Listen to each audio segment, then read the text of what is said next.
Good morning students, welcome back to the e-learning platform of the GS College of Commerce Wardha. मैं हुमैरा काजी, प्राध्यापक हुमैरा काजी पुनः आपके सामने प्रस्तुत हूँ। आज हम हिंदी मीडियम की क्लास में मांग की लोच इस एस्पेक्ट को देखने वाले हैं। इससे पहले के वीडियो लेक्चर में हमने मांग विश्लेषण इसको देखा। मांग क्या है, मांग विश्लेषण, उसके डिफरेंट एस्पेक्ट्स देखें। आज जो है हम मांग की लोच देखेंगे। तो मांग की लोच देखने से पहले हम थोड़ा सा एक रिवाइज करते हैं कि भाई मांग क्या है और मांग का नियम क्या बोलता है।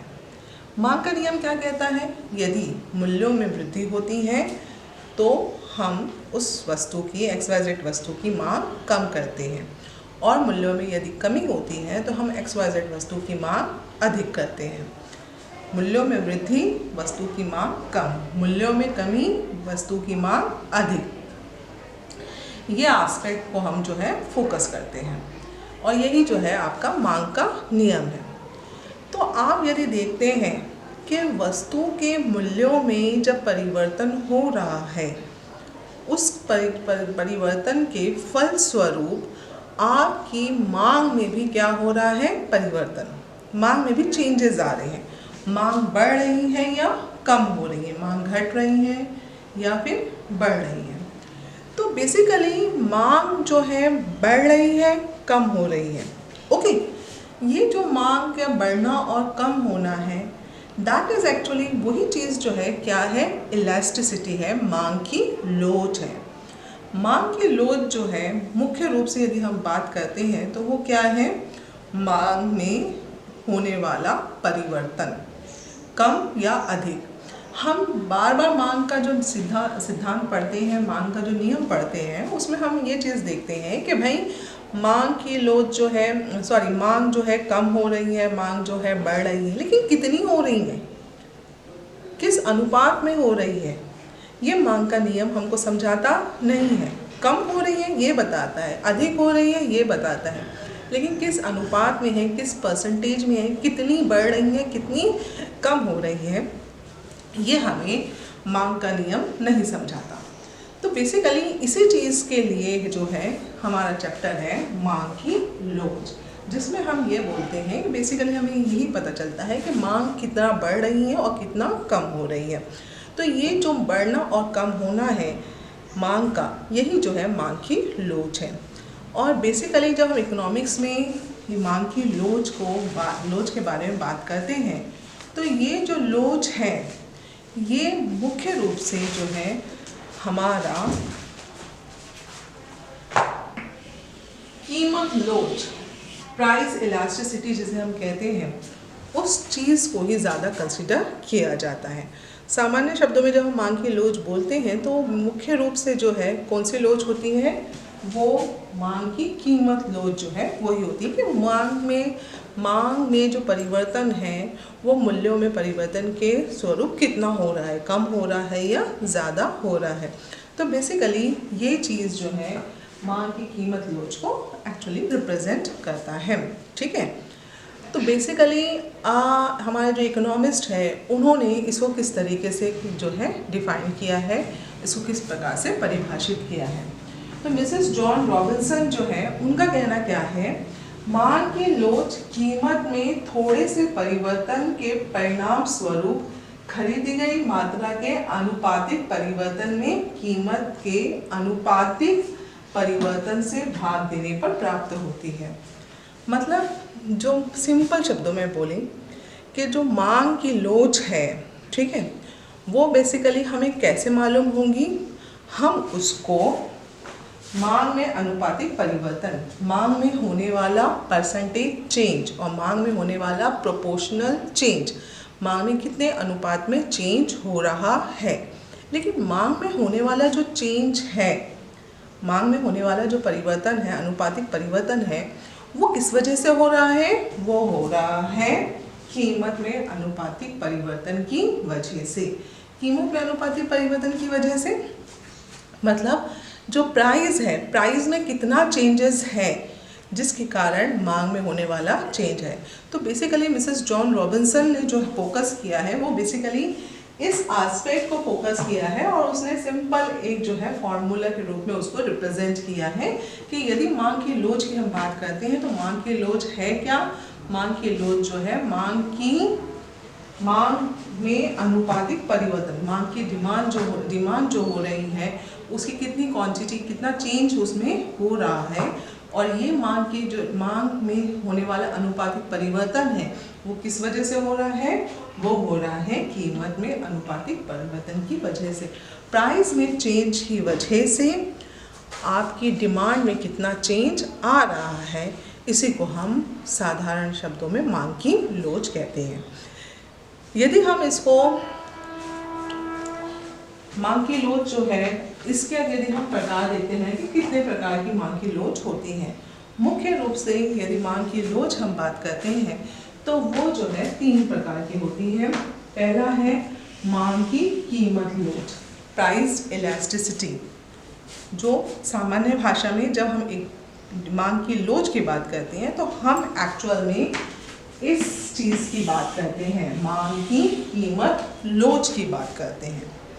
दूसरा मांग की आय लोच, जिसे हम इनकम इलास्टिसिटी कहेंगे, और तीसरा है मांग की तिरछी लोच, जिसे हम क्रॉस इलास्टिसिटी भी कहते हैं। जब हम मांग की कीमत लोच की बात करते हैं तो कीमत लोच क्या है। मांग की कीमत लोच का मतलब होता है कि प्राइस में, कीमत में होने वाले परिवर्तन के कारण मांग में होने वाला अनुपातिक परिवर्तन। ठीक है, मांग की कीमत लोच, प्राइस में कितना चेंज हो रहा है और प्राइस में चेंज की वजह से मांग में कितना चेंज आ रहा है, ये हो गया आपका कीमत लोच। दूसरा है मांग की आय लोच। मांग की आय लोच जब हम कहते हैं तो इसमें क्या है कि एक जो ग्राहक है, एक जो उपभोक्ता है, उसकी इनकम में, उसकी आय में कितना परिवर्तन हुआ है और आय में परिवर्तन की वजह से उसका, आय के परिवर्तन की वजह से उसकी मांग में क्या इफेक्ट पड़ रहा है, मांग कितना वेराई कर रही है, मांग कितना बदल रही है, मांग में क्या परिवर्तन हो रहा है। ठीक है, उसे हम कहेंगे मांग की आय लोच और इनकम इलास्टिसिटी। ग्राहक की इनकम में होने वाले परिवर्तन के कारण मांग में होने वाला परिवर्तन, इसे हम कहेंगे मांग की आय लोच, इनकम इलास्टिसिटी। तीसरा जो टाइप है वो है मांग की तिरछी लोच, जिसे हम क्रॉस इलास्टिसिटी कहते हैं। इससे पहले के चैप्टर में हमने जो मांग विश्लेषण देखा उसमें हमने 2 एस्पेक्ट्स को देखे थे। रिलेटेड गुड्स का कॉन्सेप्ट देखा था। ठीक है, रिलेटेड गुड्स में जो है एक है स्थानापन्न वस्तुएं, जिसे हम सब्स्टिट्यूट गुड्स कहते हैं, और दूसरा होती है हमारी कॉम्प्लीमेंट्री गुड्स। ठीक है, तो ये जो कॉम्प्लीमेंट्री गुड्स और सब्स्टिट्यूट गुड्स हैं उसकी वजह से भी, उसकी वजह से जो लोच की हम बात करते हैं तो वो है आपका मांग की तिरछी लोच। मतलब एक्स कमोडिटी के प्राइस में चेंज की वजह से वाई कमोडिटी की डिमांड में क्या परिवर्तन हो रहा है। एक्स कमोडिटी और वाई कमोडिटी यदि हम बात कर लेते हैं सब्स्टिट्यूट गुड के, स्थानापन्न वस्तु की, ठीक है, एक्स कमोडिटी है तो एक्स कमोडिटी की प्राइस में क्या हुआ, चेंज हुआ, तो उसकी वजह से वाई कमोडिटी की डिमांड में भी क्या आएगा, चेंज आएगा, वाई कमोडिटी की डिमांड में भी परिवर्तन आएगा। जैसे कि हम चाय और कॉफ़ी की बात कर ले, दोनों एक दूसरे की क्या है, स्थानापन्न वस्तुएं हैं, कॉम्प्लीमेंट्री गुड्स हैं। तो चाय के मूल्य में यदि परिवर्तन हो, कॉफ़ी के मूल्य में यदि परिवर्तन हो रहा है तो उसका इफेक्ट हमको किस में दिखेगा, चाय की डिमांड पर भी इफेक्ट दिखेगा। ठीक है, कॉफ़ी के मूल्य यदि बढ़ रहे हैं तो उसका इफेक्ट क्या होगा, चाय की डिमांड बढ़ जाएगी। कॉफ़ी के मूल्यों में यदि क्या हो रहा है, परिवर्तन हो रहा है और वो बढ़ रहे हैं तो उसके कारण चाय की डिमांड बढ़ेगी। हम वो चीज़ क्यों खरीदेंगे जो महंगी हमको अवेलेबल हो रही है। ठीक है, जो चीज़ हमको सस्ती अवेलेबल हो, चाय जो है कॉफ़ी की तुलना में क्या है, सस्ती अवेलेबल है, तो हम चाय की डिमांड क्या करेंगे, अधिक करेंगे। ओके, तो बेसिकली जो आपका सब्स्टिट्यूट गुड्स है, मतलब एक्स गुड्स और वाई गुड्स, उसी प्रकार से जो आपकी कॉम्प्लीमेंट्री गुड्स होती है, मतलब एक के लिए दूसरी गुड्स क्या है, अनिवार्य है। ठीक है, जैसा आपका ब्रेड पर लगाने वाला जैम और बटर, ठीक है, दोनों एक दूसरे की क्या है, कॉम्प्लीमेंट्री गुड्स है। तो यदि एक्स कमोडिटी के प्राइस में चेंज हो रहा है तो उसका इफेक्ट आपको वाई कमोडिटी के प्राइस में भी देखने को मिलेगा। ठीक है, तो ये जो आपका इस प्रकार की जो हम इलास्टिसिटी की बात करते हैं तो इसे मांग की तिरछी लोच या क्रॉस इलास्टिसिटी कहते हैं। ठीक है, तो बेसिकली जब हम मांग की लोच के प्रकार की बात करते हैं तो मांग की लोच मुख्य रूप से सिर्फ ये 3 प्रकार की होती है: मांग की कीमत लोच, मांग की आय लोच और मांग की तिरछी लोच। ओके, लेकिन बहुत समय स्टूडेंट्स से कंफ्यूज होते हैं, और किस चीज से कंफ्यूज होते हैं? इससे पूर्णतः बेलोचदार मांग, इकाई से कम बेलोचदार मांग, इकाई के बराबर लोचदार मांग, अधिक लोचदार मांग और पूर्णतः लोचदार मांग। ठीक है, perfectly elastic demand, perfectly inelastic demand, मोर इलास्टिक, लेस इलास्टिक और यूनिटरी इलास्टिक। जब भी उनसे पूछा जाए, एग्जाम में जो क्वेश्चन आता है, एग्जाम में क्वेश्चन ये आता है कि मांग की लोच क्या है, मांग की लोच के प्रकार लिखिए। तो स्टूडेंट्स जो है मांग की लोच जो है ये लिखने की बजाय ये लिखते हैं। ठीक है, perfectly elastic, perfectly inelastic, perfect unitary elastic and other. ये जो है ये क्या है?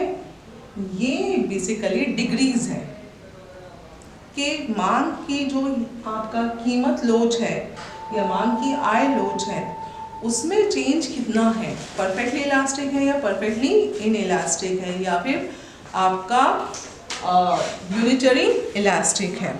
ओके, तो ये जो चीज एस्पेक्ट है, ये एस्पेक्ट जो है ये है डिग्रीज ऑफ इलास्टिसिटी।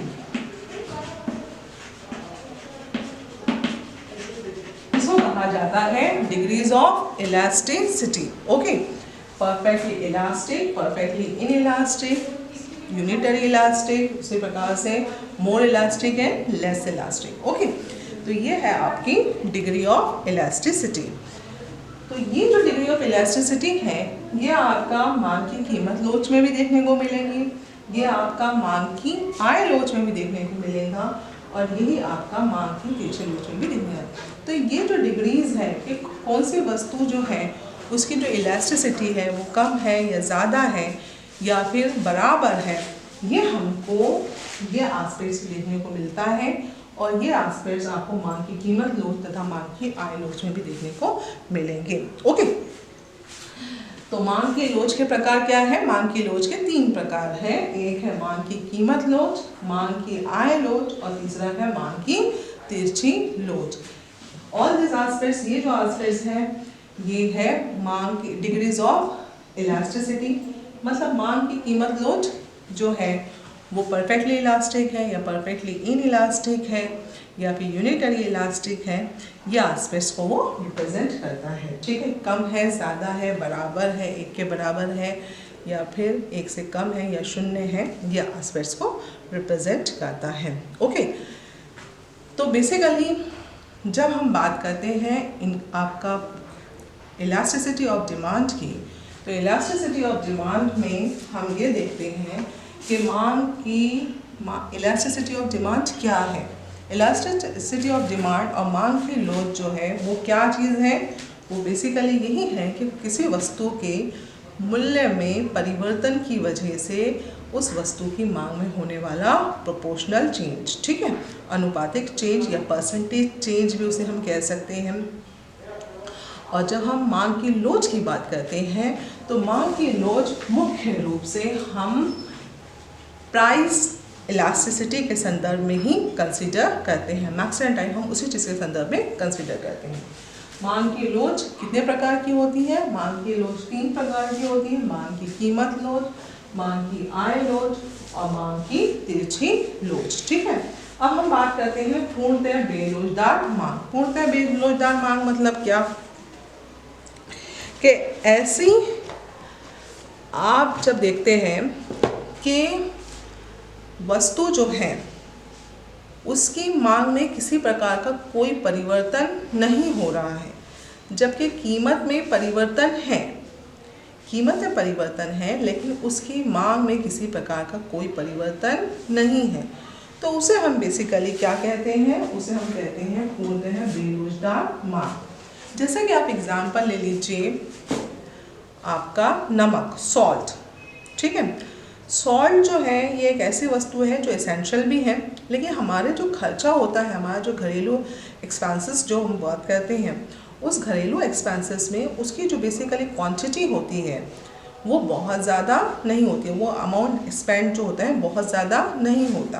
तो अगर हम नमक के प्राइस में बहुत परिवर्तन देख भी रहे हैं तो उसकी डिमांड में इतना ज़्यादा फर्क नहीं पड़ेगा। ठीक है, तो पूर्णतः बेरोजगार मांग जो है, परफेक्टली इनइलास्टिक मांग की जब हम बात करते हैं तो ये वो चीज़ है, बेसिकली मांग ऐसी मांग है जिसमें किसी प्रकार का कोई चेंज नहीं आ रहा है, that is remaining same. Demand जो है सेम रह रही है, समान रह रही है, दो the price are changing. Price में क्या हो रहा है, परिवर्तन हो रहा है, लेकिन प्राइस में परिवर्तन का आपका डिमांड पर कोई खास इफेक्ट देखने को नहीं मिल रहा है, वो एज इट इज ही रह रही है। और यदि हम इसको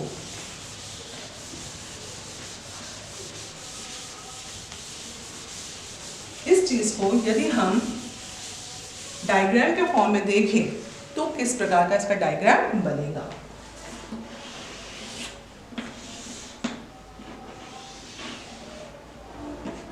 ये हमारा डीडी वक्र है। ठीक है, और ये इस बात को दर्शा रहा है कि प्राइस में क्या है, चेंज है, प्राइस जो है कम या ज़्यादा हो भी रही है, बट आपका जो डिमांड है वो कैसी रह रही है, समान रह रही है, स्थिर रह रही है, इसमें किसी प्रकार का कोई चेंज नहीं है। तो this is the case of perfectly inelastic demand. इसे क्या कहते हैं, परफेक्टली इनइलास्टिक डिमांड, जिसमें बेसिकली प्राइस में चेंज का डिमांड पर किसी प्रकार का कोई इफेक्ट नहीं देखने को मिलता। ठीक है, और यदि हम इसको रिप्रेजेंट करें तो किस प्रकार से रिप्रेजेंट होगा, E equals to 0, elasticity equals to 0। Elasticity किसके बराबर है, 0 के बराबर है। ठीक है, तो इलास्टिसिटी E इक्वल्स टू 0 मतलब क्या है, ये परफेक्टली इन इलास्टिक डिमांड है।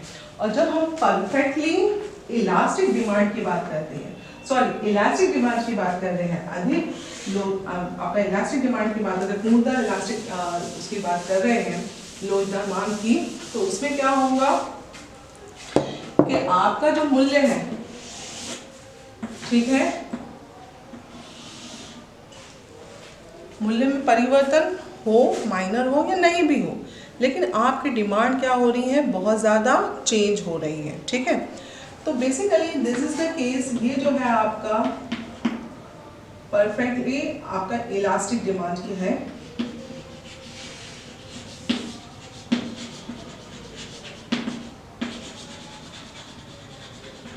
जिसमें आपका E is equals to infinity है।